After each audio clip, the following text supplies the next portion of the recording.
The next thing we're going to talk about is investment. And so it was brought a little bit up by Jonathan. But Mitch is going to come up and give really an overview of his foundation and really the different types of way to invest and how you really identify those organizations and those ventures that really should get investment and really look towards them as having a successful future. So with that.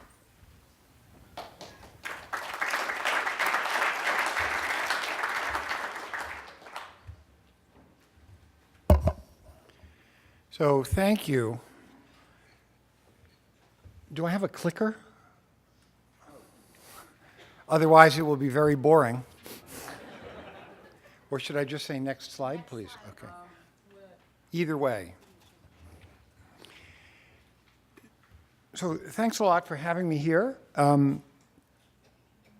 This is, I think, going to be a bit orthogonal, perhaps, to what you might have been expecting, but if I can be provocative in a constructive way, then I think I will have been successful. So I put my business card up here for a couple of reasons. I mean, it shows that I'm involved in several activities, which I suppose demonstrates that I still have a short attention span. But it reflects the evolving ways in which I've tried to bring together two different streams in my own life, the entrepreneurial tech side of my life and the nonprofit make the world a better place side of my life, which will set the stage for talking about how I and my partners see impact in investing. So Kapor Capital at the top does seed stage information technology investing, somewhere in between angel and micro venture capital. In the last 4.5 years, we've made some 80 to 85 investments. We've been quite active, and I can tell you this is a golden era in startup investing.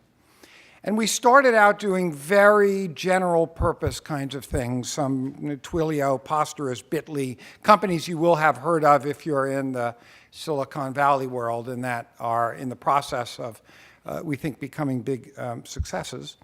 And on the other side of my life, I have been very actively involved in a variety of philanthropic activities through my own foundation and through the Level Playing Field Institute, founded by my wife, Frida Kapor Klein, who's been a major thought partner for me on all of these issues.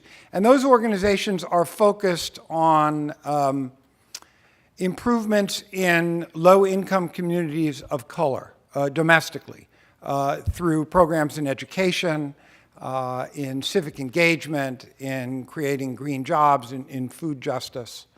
And that has been the balance of life. But it felt to me like they wanted to be more aligned with each other. And it was a variant, felt very closely and very personally, of what I had earlier experienced as the 95-5 problem, which some of you, I'm sure, are familiar with. And I thank my partner, Stephen DeBerry, for being very precise about what the 95-5 problem is, which is if you have a foundation and it has an endowment, and it's giving away a mandated 5% of that endowment every year. That 5% is going to solve the world's problems in some fashion. And the other 95% is typically invested by a completely different set of people because the investment office doesn't talk to the program officers at all, and it's trying to get the maximum return on that. And believe it or not, when I set up my foundation, I found out this was the case. The large foundations, which have these great programs in the environment and other things, are investing in the companies that are creating the problems that they're trying to fix. And so they got 95% of the money at work. It's like trying to fill a bathtub when you have the stopper out. And the genesis of thinking about investing for impact can be seen in saying, well, can't we, as a foundation, do something better with the 95% rather than turning it over to some asset manager who is going to go for absolutely the highest economic return and won't even stop to think about what the impact is. So broadly speaking, and could I have the next slide, please? Actually, Mitch, that's a clicker right there. No, right hand. There you go. Perfect. And where do I want to point it? Because it's not. Why don't we use it? There we go. There we go. We set out to say, well, how can we, within our world of seed stage information technology, do impact investing? And so we have tried to think through what that is and how that would work. And it starts out very simply for us, which is that we consider the overall impact of every investment that we are contemplating making. What are the economic possibilities and what social impact is it likely to have? And I'm going to get into some detail on how we do that, but I want to make just 2 points about it. So the first is, I think this is a big deal. I hope it's a big deal. I think it's important because there are some large issues in the world which was brought to the brink of collapse in the recession by a financial system that was completely out of control. And in my view, we have to save capitalism from itself. And when I look at, for instance, Occupy Wall Street and the related movements, on the one hand, I feel very hopeful that there are a set of people who are standing up and saying, enough, we have a system that is fundamentally exploitative, a system in which the 1%, or many of the 1%, are not held accountable for their exploitation, and a world in which we have growing inequality of haves and have-nots, and that's wrong. But what I find is a missing element is the kind of general anti-capitalist notion of Occupy Wall Street. And in my view, the way we will create progress is in a sustainable form of capitalism, because that is what is going to create jobs. That is what is going to create the basis by which people can live prosperous and healthy lives. And we do not have the formula in this society for pulling those two things together. But if we can understand how to invest well and in a general way, I think that will be part of the solution. One also hears a lot about impact investing, that it necessarily implies a trade-off. If you're investing for social good, you're necessarily giving up financial return. And I will touch on this a bit, but what I want to say is that I don't believe there's necessarily a trade-off. There may be in some cases, but in other cases, we believe that impact investment is possible at market rates of return with companies that are also having a positive social impact. So we should not give up too soon. No. Yes. So where's impact investment taking place? Again, if you listen to the buzz and chatter and you're in the world of impact investing, you hear a lot about what's going on in developing markets.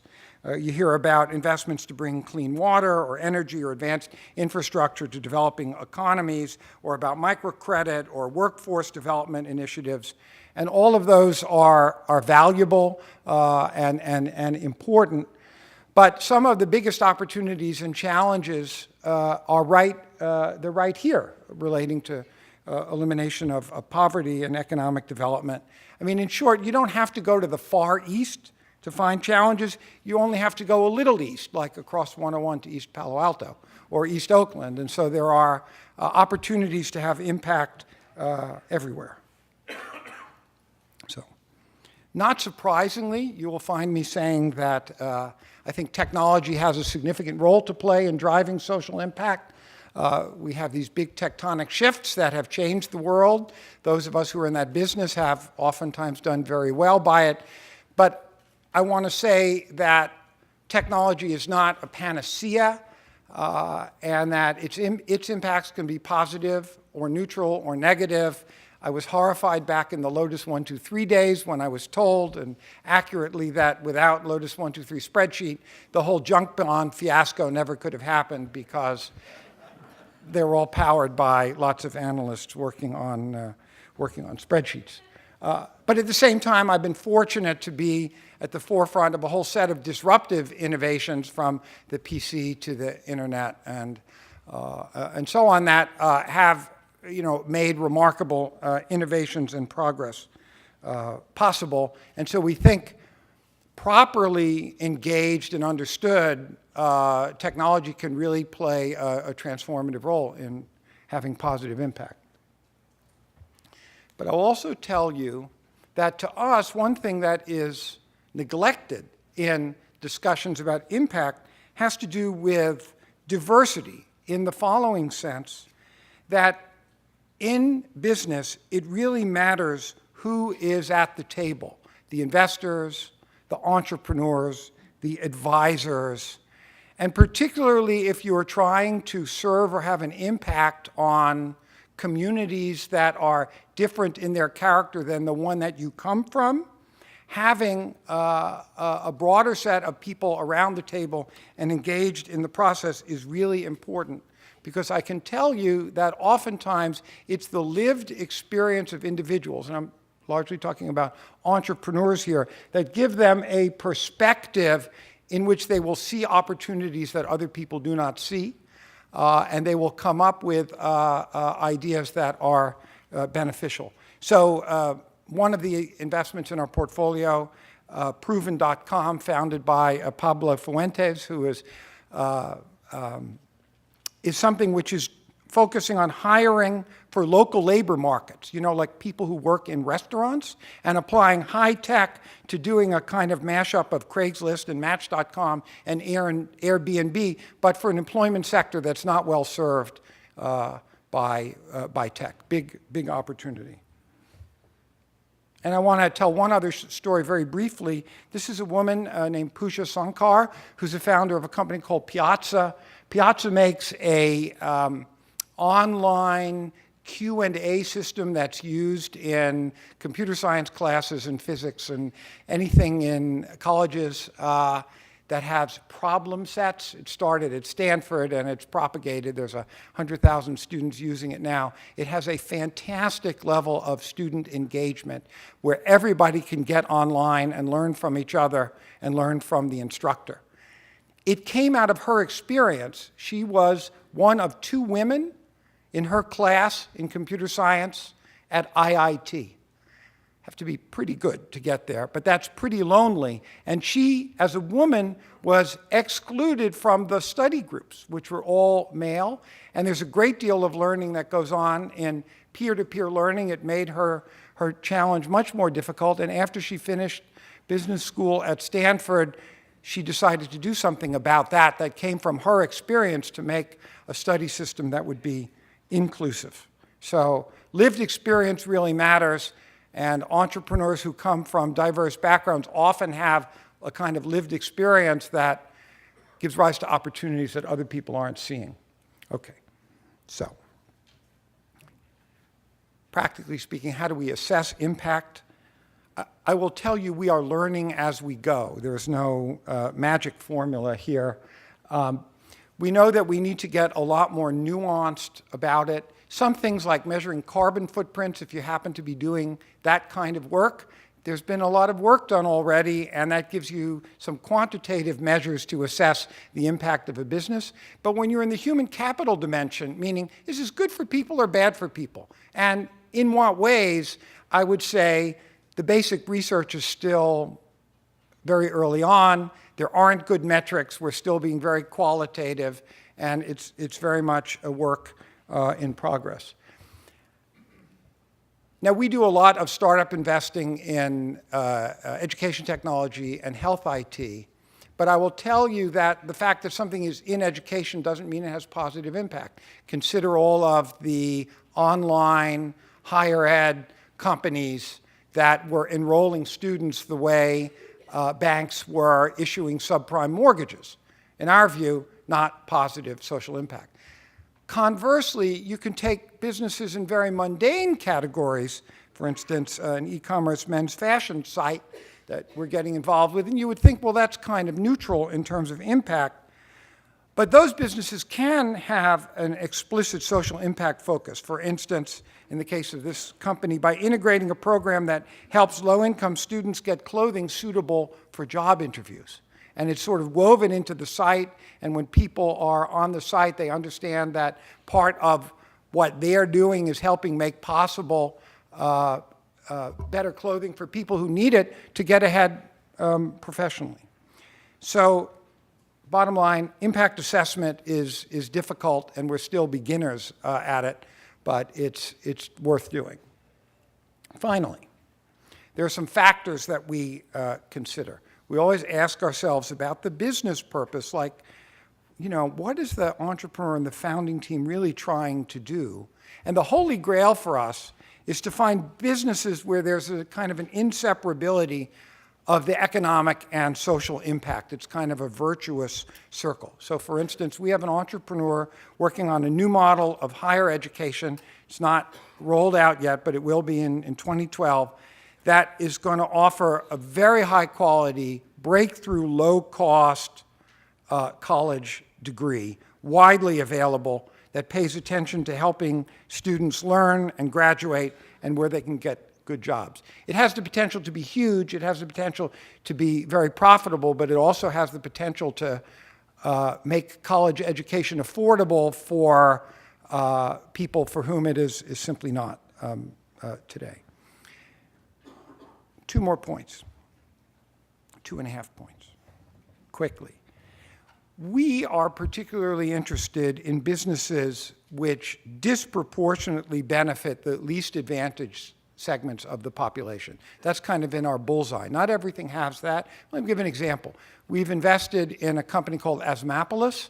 They make a little wireless sensor that sits on top of an asthma inhaler, and every time you use your asthma inhaler, it sends off a report of that event up into the cloud. Why is that useful?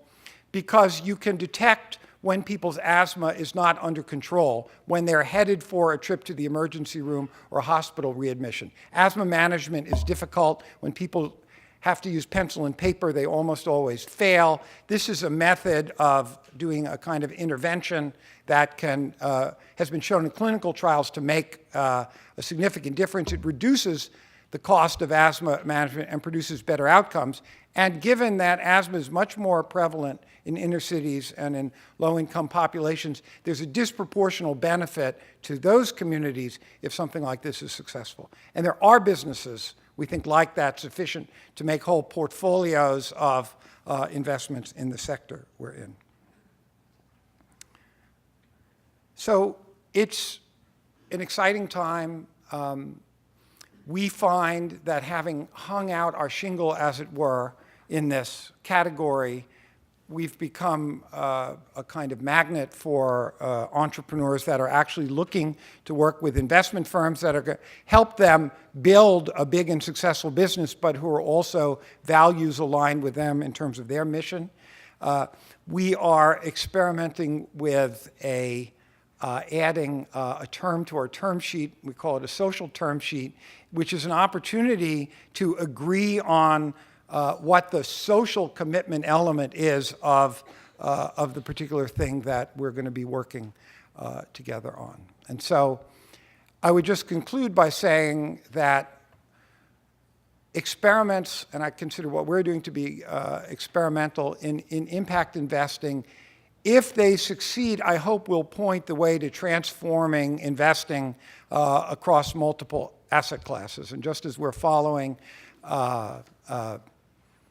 my mentors, David Blood and Al Gore at Generation Investment Management, from whom I've learned a lot, I hope that what we're doing is inspirational to my colleagues in Silicon Valley. Thank you so much.